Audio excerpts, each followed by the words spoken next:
Good evening.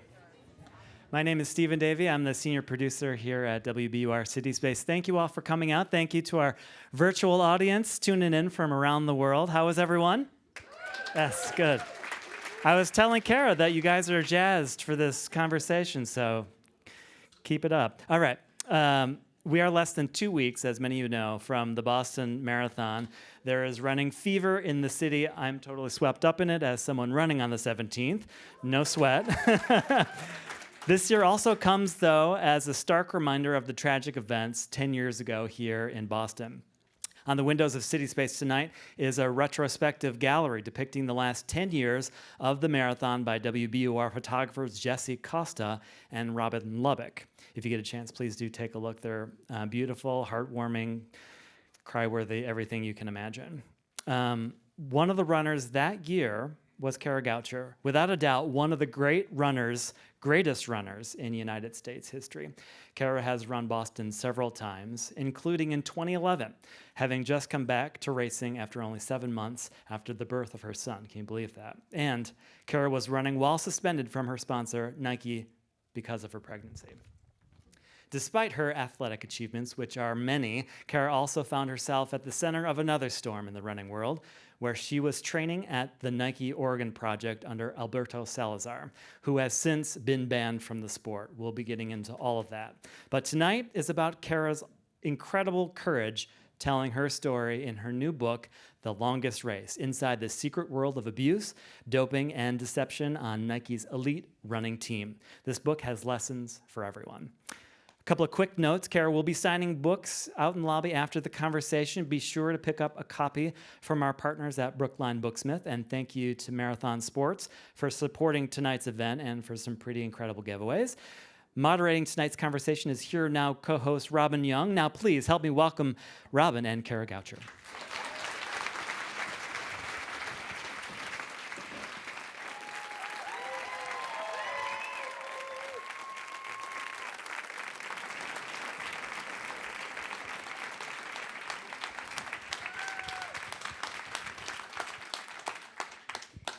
I run a little too. Nothing like this lady here. Thank you all so much for coming out. Wow, look at this great turnout. And I know Kara also appreciates the support here. And it is a sold-out event, so I'm betting that no one wandered in off the street and is wondering, who's Kara? Is there anyone? But just in case, yes, simply one of the best female American runners ever. Let's acknowledge that. Thank you. In college, her 3K time led the country. Her 10K ranked her the second fastest American woman of all time at that time. Her 2008 New York Marathon finish put an American woman on the podium for the first time in 15 years. She was also a world champion silver medalist, a role model. And yet for a while, she was whispered about and she was doubted, and it was thought, well, she must be doping, which was what everyone thought about the elite and secretive runners at the Nike Oregon project run by running god Alberto Salazar on that lush campus in Oregon. And then after she provided information that took Salazar off a pedestal, providing evidence of anti-doping violations on his elite team, she became a pariah because a lot of people thought, well, she must have been doing it too. How does she get to do that? And I want to start there, which is towards the end of the story, because, Kara, when I mentioned this evening to a lot of people I know, a lot of runners, to my deep tissue massage therapist who was an Icelandic Olympian, I'm sure I haven't given him away with that. There must be a lot of deep tissue Icelandic Olympians in the area, but he also said, oh, I don't know if this is a sympathetic book, because we all thought Kara was doing it too.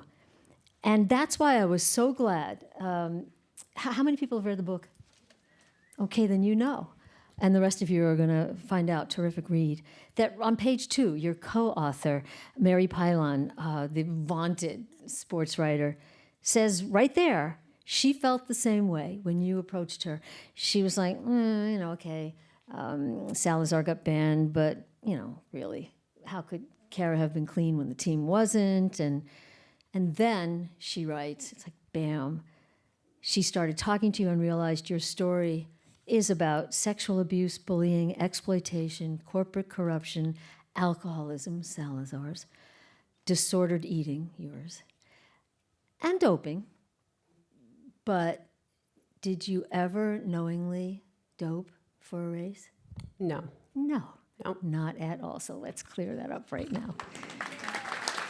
How satisfying is this for you? Because this book is, I would imagine, in part, I mean, it's a beautiful memoir of your life. We'll get to that. But it's in part to get that out there. And there it is from Mary Pylon. Yeah, there was so much misinformation over the years, and I know my reputation took a hit, but I also knew that coming forward and going to the authorities about what I witnessed, it just was logical people were going to doubt me. And I think that will keep people quiet because they don't want to ruin this legacy they've built or the reputation they've built. But for me, it was more important that I do the right thing than people doubt me. Of course, it's not fun that people think I doped, but I know in my heart I didn't. I have the evidence that I didn't, and I didn't. Well, and you have this, and you have the faith of Mary Pylon, who helped break the Larry Nassar story about the therapist who abused the gymnastic team. So she's in the pantheon, and she's helped you with this book.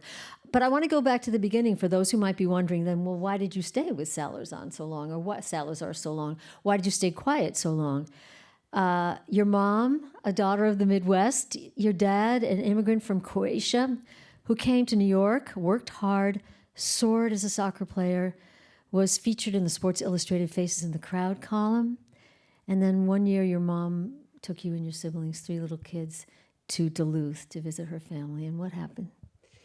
We went, there was going to be a family reunion. My dad was going to meet us there. We were going to go for longer. And, I don't really remember this. I've just been told it so many times. You were 4. A week away from my 4th birthday, and my sister and I were playing, and my mom got a phone call. And we were told to go outside and leave her alone. My grandparents owned a restaurant in town, and my grandpa came home from the restaurant, and I don't remember, but apparently they told us that our dad had passed. My sister was very, very affected by it because she was 6, and so she has more memories. But so I've heard the story from her for years. I don't really know if I remember or if I've just been told it so many times. Well, but it is a shocking severance. I mean, he died. He was killed by an out-of-control drunk driver. And that's one element here. And I'm sorry. It's okay. Terrible to read. No, it's not. It's sad. It's so funny. Growing up, I would say, my dad died when I was little, and everyone would be like, I'm so sorry. And I'd be like, you didn't do anything wrong. Yeah, well, there's that. But everything changes. You move to Duluth. Your mom eventually, moving the story, remarries a man who turns out to be often abusive, rage-filled. Your solace is with your grandpa and grandma. And I'm reading that, and it's like, well, no wonder. A little girl who grows up with pain that people can't bear to talk about and sees things that maybe we shouldn't remember. Do you think you brought that with you to Alberto Salazar's camp? Yeah, I think it's a part of who I am. I think I always felt like I wasn't whole because I didn't have a dad. My stepdad, I was so excited to have him in my life. He wasn't necessarily the most loving person, but he filled that role for sure. And so their divorce was really painful for me as well. I think I always have kind of looked for that father figure, someone to guide me, someone for me to look up to and to go to for advice and things like that. Well, and that's part of the pattern, We should say also that you did have a wonderful role model in Papa, your grandpa, who you acutely remember the first time you ran. Tell about that. Yeah, my grandpa Papa, his name's Calvin, but I called him Papa my entire life. He took me to my first race when I was 6 years old. He took me to a 1-mile race. And he used to love to tell this story. And at the retirement community where they live, they go, we know. But he'd always be like, she's an Olympian because of me. But yeah, he took me to this race. And it was special because he only took me. He didn't take my older sister. He didn't take my little sister. And we went and lined up. And then I fell really hard. And he thought, oh, great, now she's going to hate running. And he was surprised that I jumped up and was like, they're getting away from us. And he was like, that was the day I realized you were competitive, because I was quite shy and quiet. And he realized that I had this competitive spirit. Well, and as you fast forward, high school, college, where you marry afterwards the talented runner and keeper, Adam Goucher. That's right. What was running becoming for you? I mean, I just always loved it so much. But it was, as a freshman in high school, I was like, I want to go to the Olympics. I want to be like Lynn Jennings. Like, this is what I want. And as I developed throughout running, there was times where that seemed a ridiculous goal and times where it seemed like maybe it could happen. But I think going through college and winning some national titles there, it started to feel like this is real. Like, I'm not crazy. Like, I could maybe do this. But it took a lot longer than I thought it would. Yeah, well, and it was hard. But again, we heard a little bit about missing the piece that was your dad, and not a wealthy family. You're in the Midwest. You start to go to competitions. Oh my God, all the girls have singlets and things like in spandex stuff or whatever it is, and not you. No, I had a Swatch watch. Does anyone remember Swatch? So I thought I was super cool. And yeah, like kids were like starting their Timexes. I was like, what is that? Like they had outfits that matched. I just wore my soccer shorts and a t-shirt, Well, and your weight could go up and down. You're like a lot of young women. We're like, oh my God, she's so beautiful. But that's not how, we don't feel that way about ourselves. And you end up, with Alberto Salazar, who woos both you and your husband, and you're off to this Disneyland for runners. What did you think about joining the Nike project? It was groundbreaking at the time. There was nothing like it in the world, where it was really professionalizing running. There was a schedule, a day after day. There was support staff, massage therapists, active release therapists, sports psychologists. I felt so lucky. I was the only woman, and really the only reason I got invited was because he wanted Adam. And he was like, well, and I also coach high school boys, and so that's relatable to what you're doing, And it wasn't even insulting, really. It was just like, yeah, okay. I just felt like this is an opportunity of a lifetime. Like, we're going to be getting the best of the best. And if we can't make it here, we aren't as good as we hope we are. Yeah. Well, but there were red flags really early on. I mean, there was a photo that was taken when you set a personal record in the 5,000 meters, and the director or somebody, of the race casually drops their hand on your breast, and it's in the photo. Oh, yeah. But then how did Alberto react? It became like a teen joke, and whenever we'd take a picture, he would pretend to do it, and sometimes, he would do it. It became more than that. I was so upset to read this. I mean, I'm somebody who came up before Title IX. We had to wear tiger shoes, boys' tiger shoes, to go running a long time ago. There were no women's running shoes, and we ran in the dark because you didn't want anyone to see you, or you're, just moving around because there was no running bra and stuff. And to read how you were the only woman in the project, to see how you were talked about, your body was talked about.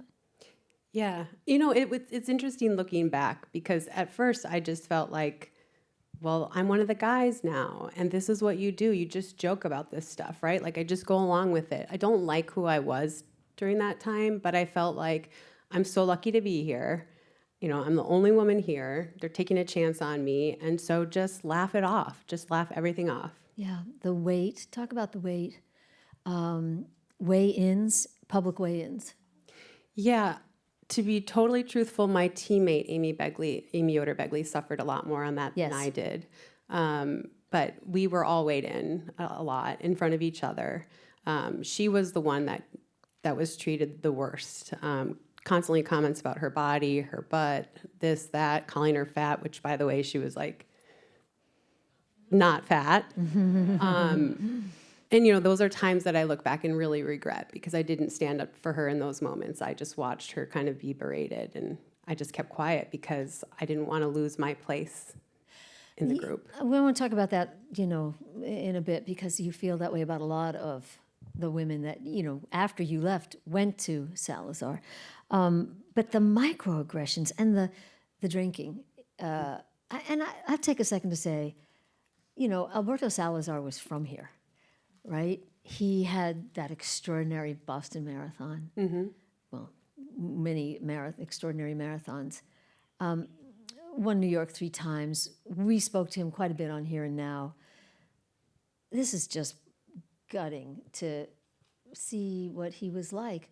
Drunk a lot of times in the morning, red wine crusting around his face, driving you drunk, scared out of your mind, bringing in people like a therapist. Talk about this man who was supposed to be working with the runners. We had been working with an actual psychologist, and then he brought in Darren Treasure, and we were told he was a sports psychologist, and you had to see him to remain on the team. And so I started to see him. I'd always struggled with self-confidence. It was really my Achilles heel as an athlete, and I was excited to work with him. But we would talk about things that seemed very personal, about my marriage, things like that, and then it would come back to me from Alberto. Yeah. So I started to realize that this wasn't one of those situations where everything you say is confidential. Like, this is a trusting space. It wasn't like that. Well, he wasn't a therapist. No, in fact, he doesn't have a psychology degree. He has a physiology degree. This is warped. And then Alberto Salazar also had this thing about knowing everything, and he was going to be sort of the team doctor, giving you things to use and take, and at one point putting a concoction on a very painful muscle, was it? Mm-hmm. Which led to burns? Yeah, I had like 2nd-degree burns. Like, I couldn't wear tights or get in a pool, or I was having some shin issues, and it turned out that I had compartment syndrome in my leg and required surgery, but we didn't know that. And he had said, well, if you can crush up aspirin, and then what they do with the horses is they put it on the body part, and then they put DMSO on it, and then that helps your body absorb it. So we'll just do that and wrap saran wrap on it. And it was burning so much. But like, I'll do what you tell me to do, because I want to be an Olympian. So if you tell me I need to leave this on my leg, I'll leave it on my leg.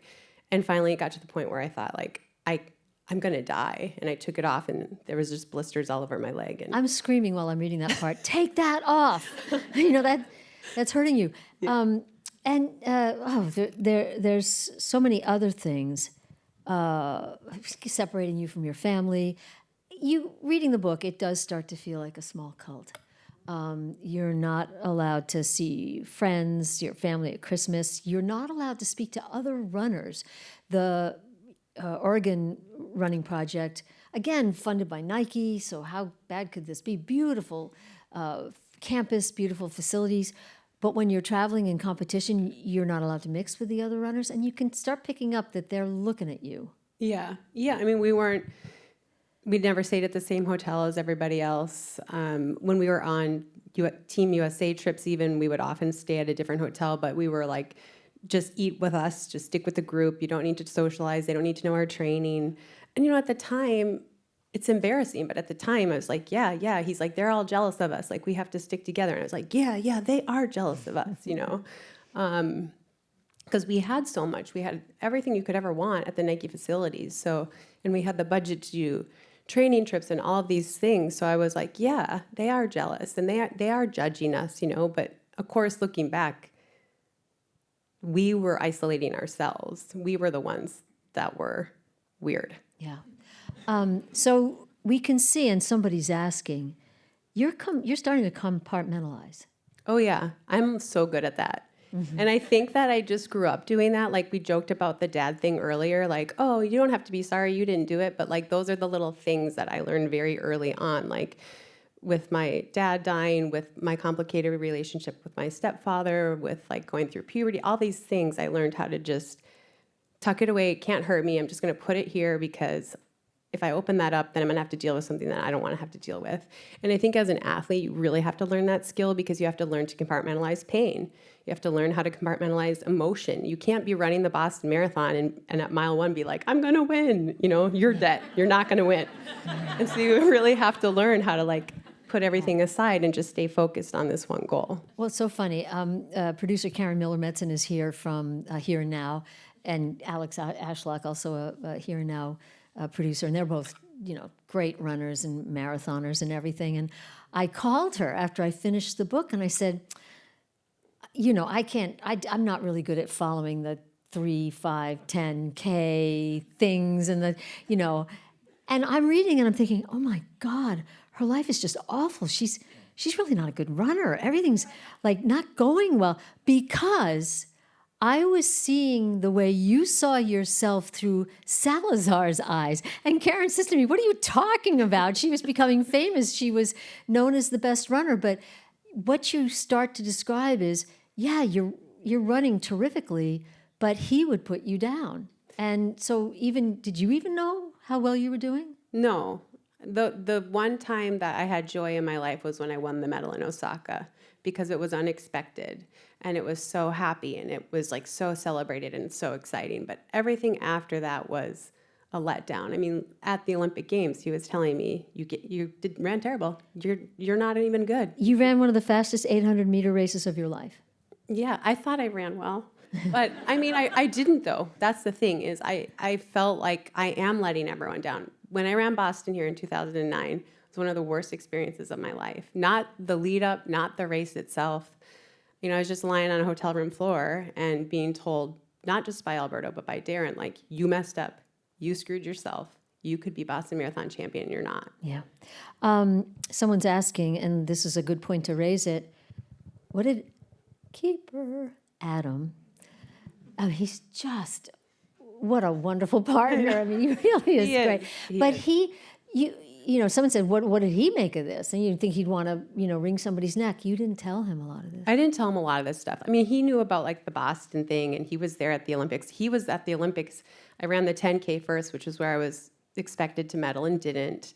And I wanted to go home. I still had the 5,000, and he was the one that was like, you're in the best shape of your life. You can do this. This is literally your dream since you were a kid. You're going to go out there and you're going to make that final. But a lot of this stuff, especially when they started to question my marriage or talking about me in a sexual manner, I just didn't tell him because I knew it would upset him. And then I would have this weird dynamic of like, Adam hating Alberto, which is what happened anyway. I ended up in the middle anyway because Adam's not dumb. Right. And he could see what was happening.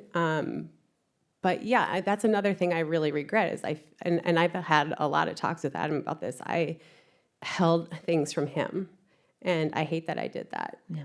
By the way, if you also have a question for Kara, you can go to slide.do. Sounds right. Slido, and enter Goucher. And I'll get him. I'll get him here.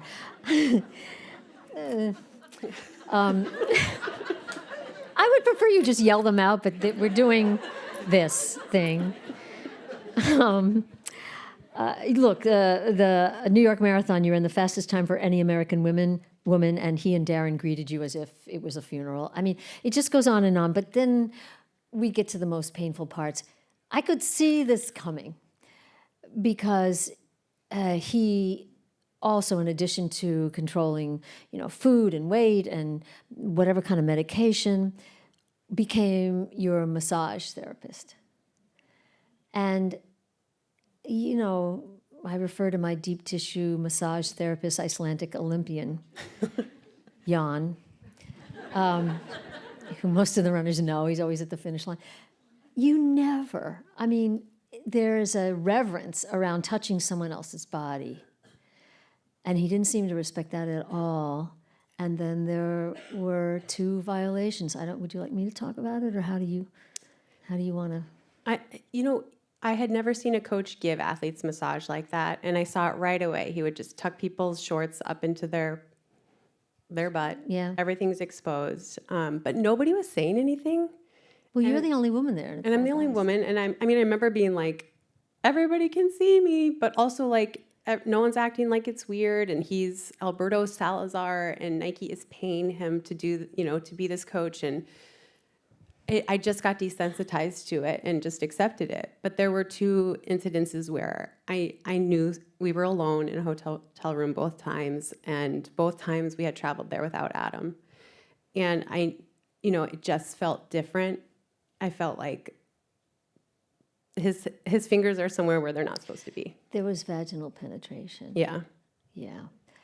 And I don't think you should apologize. You kind of try to explain why you just froze, make believe this didn't happen. I think most young women violated, especially by somebody in power, do the same thing. Just this, if I just don't say anything, it won't get worse, and it'll just go away. Right. Well, I heard some yeps. yeah. Yeah. I'm sitting there, or I'm laying there thinking, is this happening?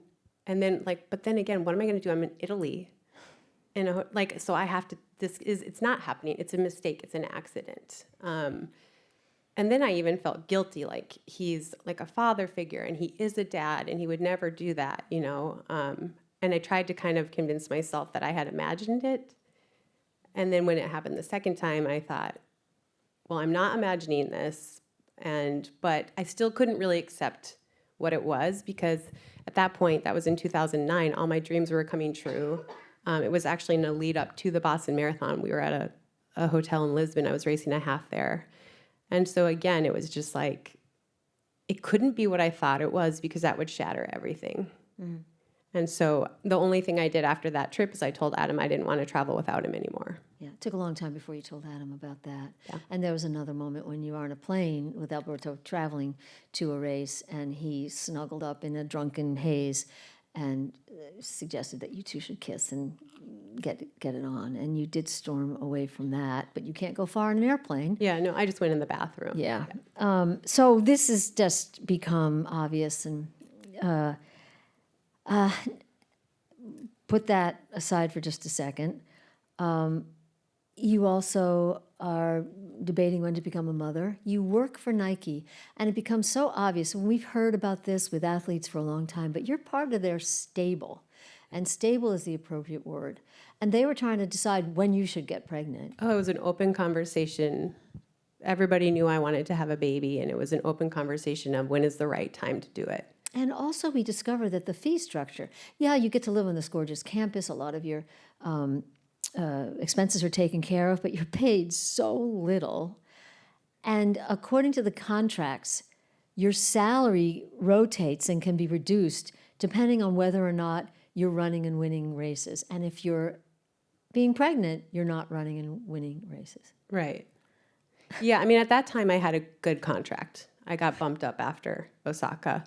But I had been told that I didn't need to worry about my pregnancy. Alberto had gone and talked to John Capriati, the head of sports marketing, and he had said, what's going to happen to Kara's contract? And he said, absolutely nothing. Just tell her to stay relevant, do what we ask her to do. So I did photo shoots with morning sickness on like a cliff for Self magazine. I did a Runner's World photo shoot. I did a bunch of appearances.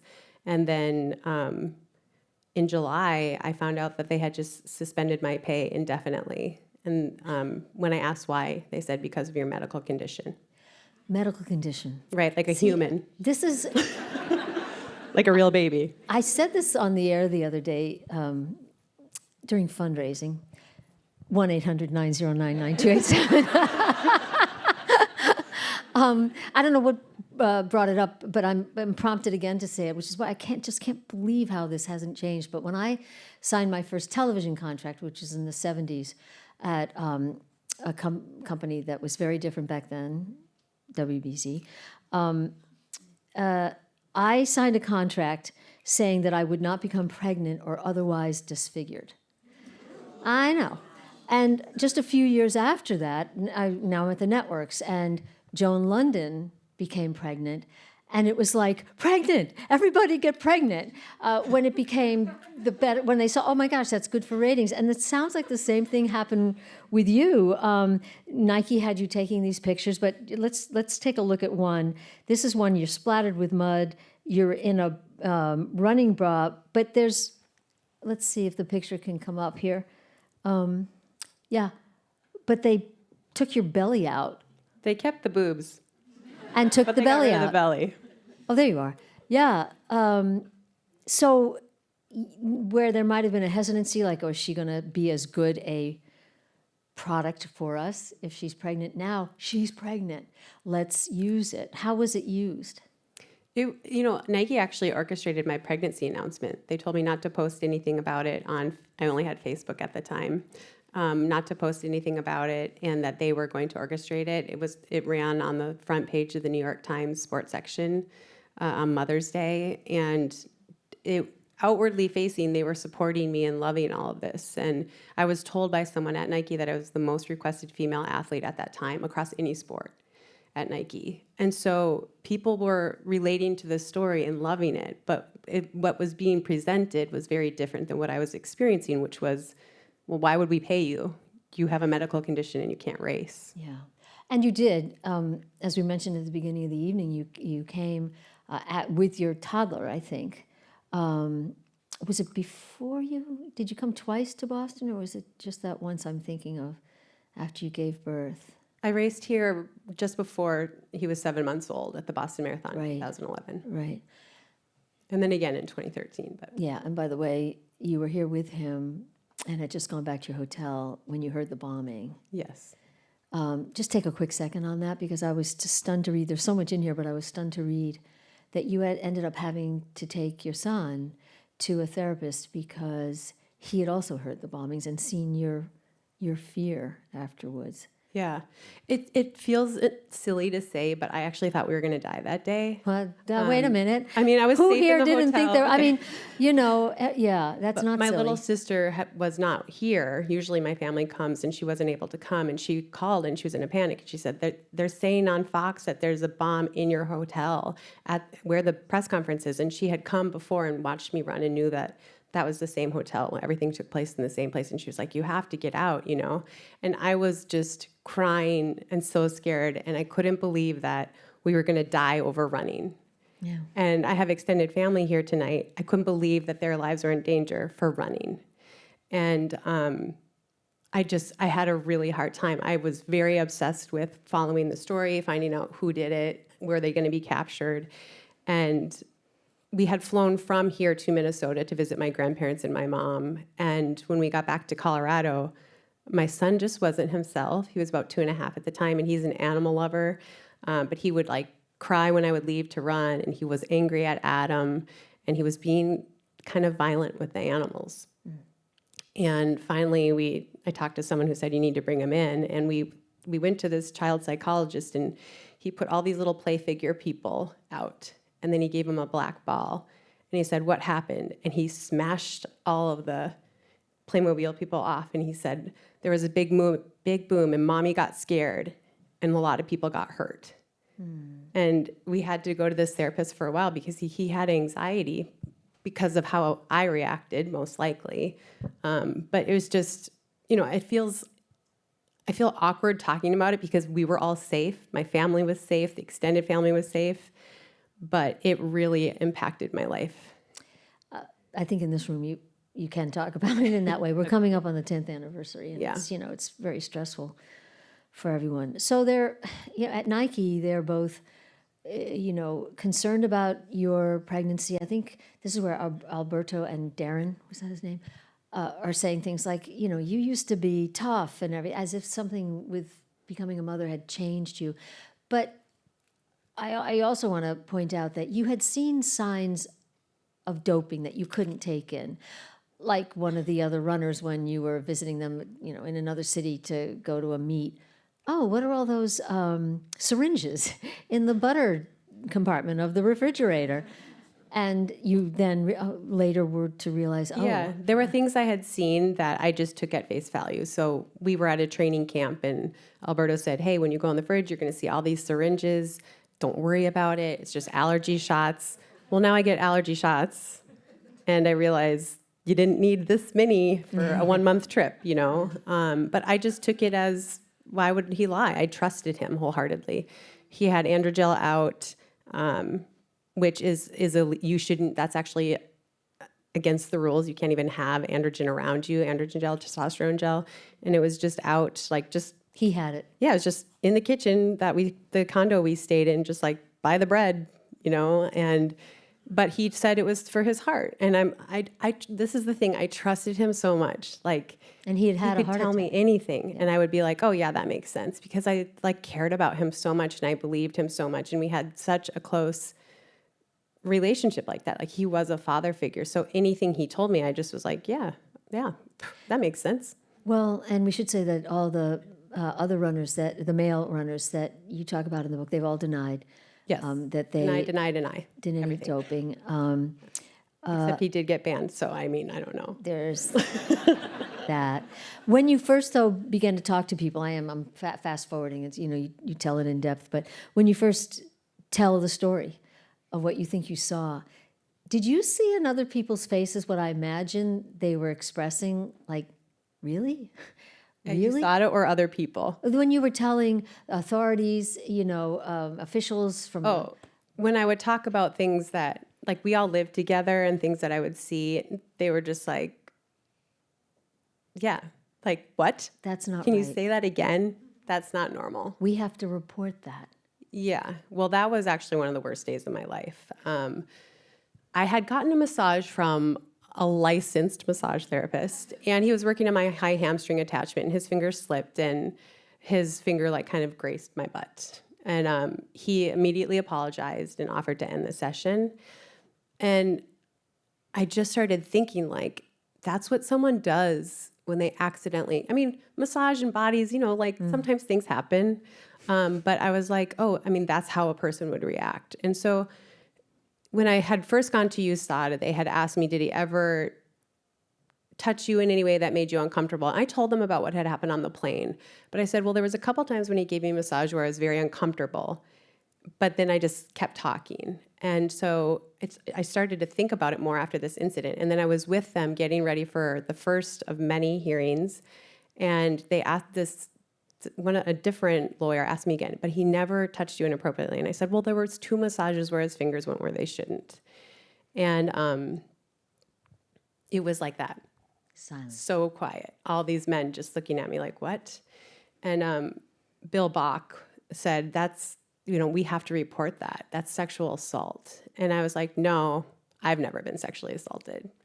I imagined that it was violent. I imagined that you were fighting.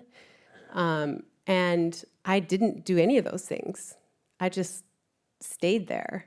And that was sort of the unraveling for me. Yeah. And, like all these, like once that box opened, I mean, I remember driving home and I was shaking and my teeth were chattering and I couldn't get the box back together. Yeah. Ever again. Ever again. That was it. How frightening was it to enter the world of deconstructing a place like the Nike project? I mean, it was a bombshell in the running world. How frightening was that? Or Like testifying. yeah.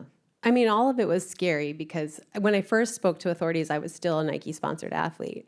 And I remember telling them, if this gets out, my life is over. I'm the sole provider for my family at this point. If they find out, I will be dropped and my life is over. I won't ever get into a meet again. I won't, And so it was really scary. I think the Safe Sport case was one of the worst experiences of my life. And it wasn't because of anyone at Safe Sport, but you're having to retell the hardest moments of your life, and then you're having someone say, you're lying. How many times was it? You don't remember? How could you not remember? The hostile questioning of his supporters. Safe Sport is... Safe Sport is an organization that was formed to protect athletes. And it's supposed to be in abusive situations across the board, but it really focuses on sexual abuse. Yeah. And that's what USADA had to report it to by law. So the first time Safe Sport called me, I cried and talked to this woman. And then she said, do you want to move forward? And I said, no, you're ruining my life. I was like so mean to her.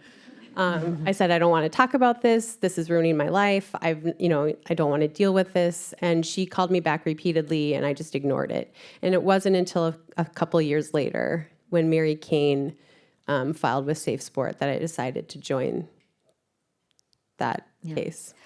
Jumping ahead again, Alberto Salazar got a 4-year ban for doping, a lifetime ban for sexual assault. He was denied on appeal, so that's that. Yeah, and the appeal was like a trial, right? Like he had character witnesses, he had character witness statements, and then he had actual character witnesses. I just was like, hi, I'm Kara, and this happened to me. Yeah.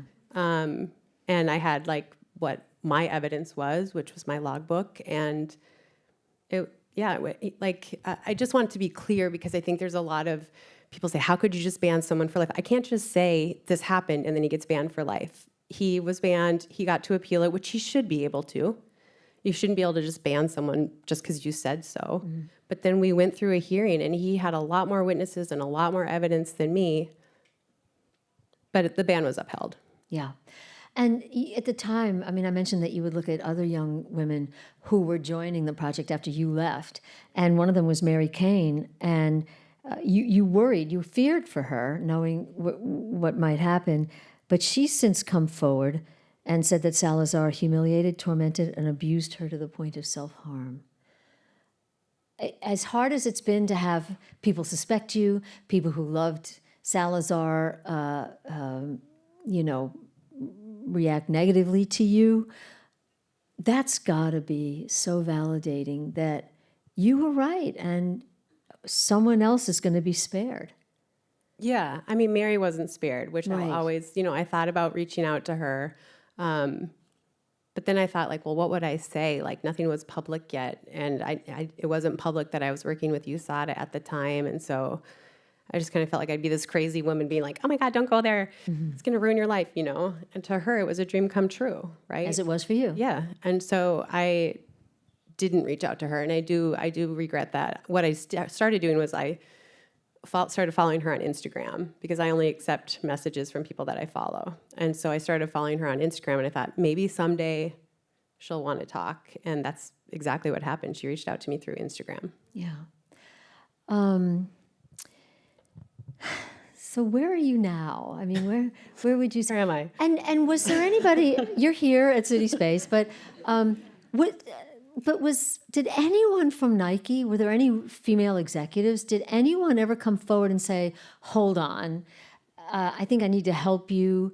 Nothing. No, I mean, Nike amended their contracts to include pregnancy, but there was never any like, well, we screwed all these women, and we know we were wrong, and now we're going to do the right thing. It was just like, we're happy to announce that we've amended our contracts. Anybody apologize for you being right under their nose? No. And not knowing about Salazar? No, they took Salazar's name off. He had a building, and they took the name down, but they didn't reach out to any of us who ran for him and who are all still in therapy after running for him. There's never been any acknowledgement, and there's a lot of good people at Nike. There's a lot of really good people there.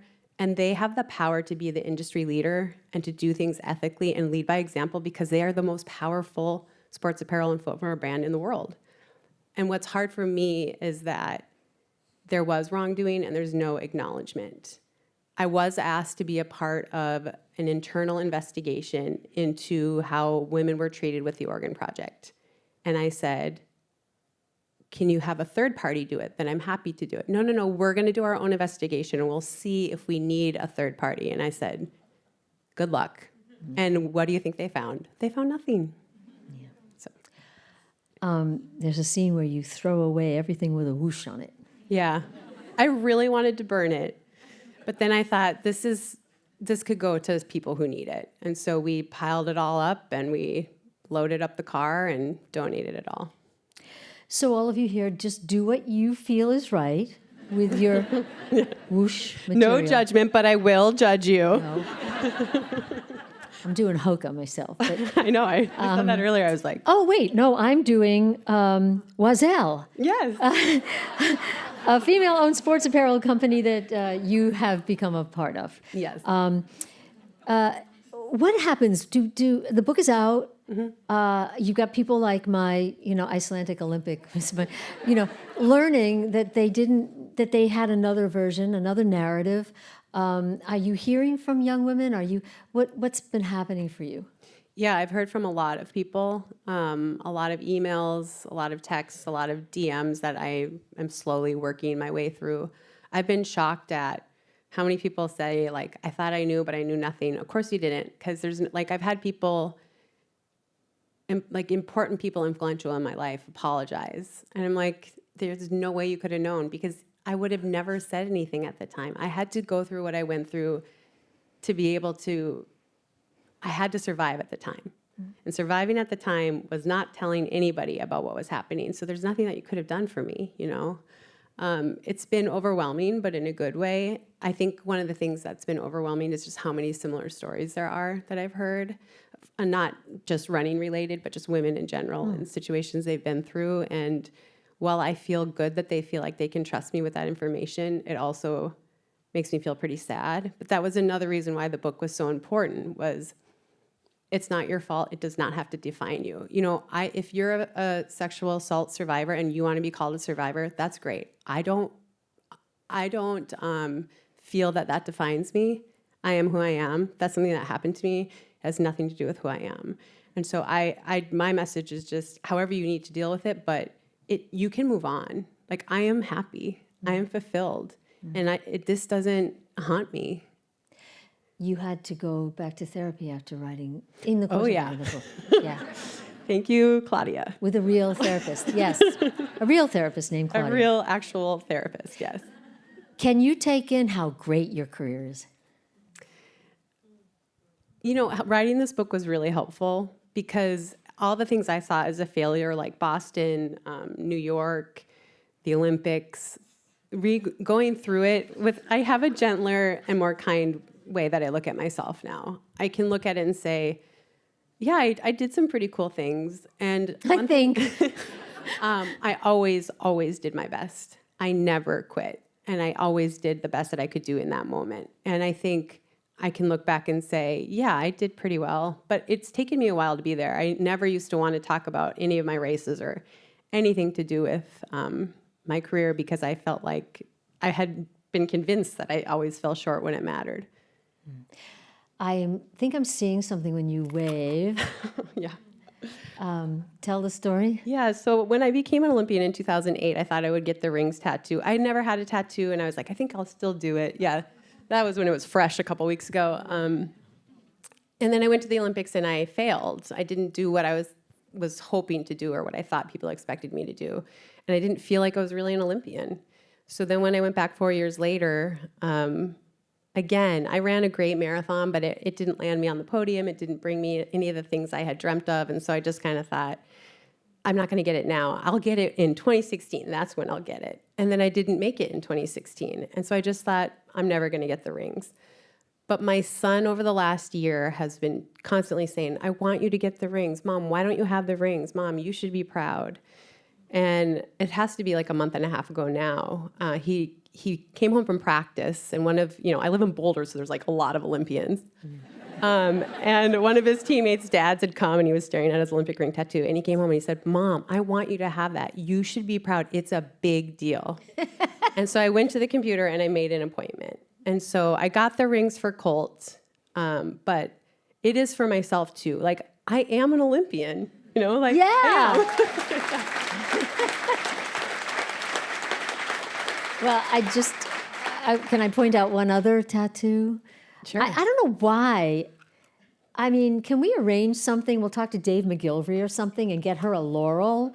I mean, it just like, I even thought you won the Boston Marathon a couple times. Karen had to tell me, no, she did really well, but you have another tattoo. I do.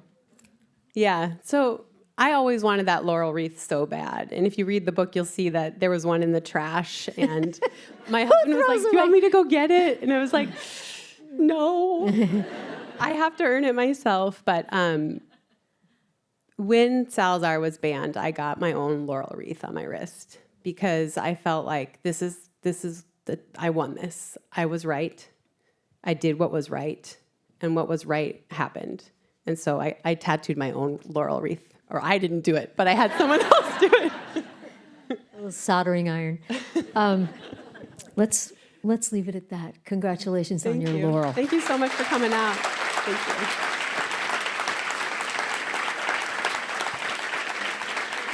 you. Kara Goucher. Again, the book is The Longest Race. Somebody just told me something and I couldn't hear it over the thunderous applause. Steve? I'm supposed to say what?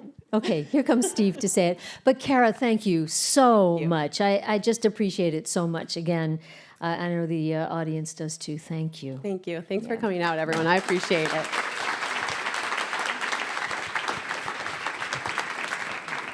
Thank you all. That was a wonderful conversation. Thank you, Kara. Thank you, Robin. Thank you all for coming out. Thank you to our virtual audience. Kara will be signing books out in the lobby. It's a very good book if you haven't read it. Otherwise, just seeing a lot of hands. That's awesome. Be sure to pick up a copy if you haven't from our partners at Brookline Booksmith. And we want to also let you know that everyone here tonight is receiving a special gift from Marathon Sports. Please visit their table at the lobby to grab your swag bag. Thank you for that. Coming up at CitySpace Thursday, our next curated cuisine, Brewed in Mass, a beer festival with 6 breweries, doing tastings in our lobby and a conversation right here on stage. Wait, runners and breweries? I can't. I'm not. Amazing, right? Find tickets at WBUR.org/events. Once again, Kara Goucher.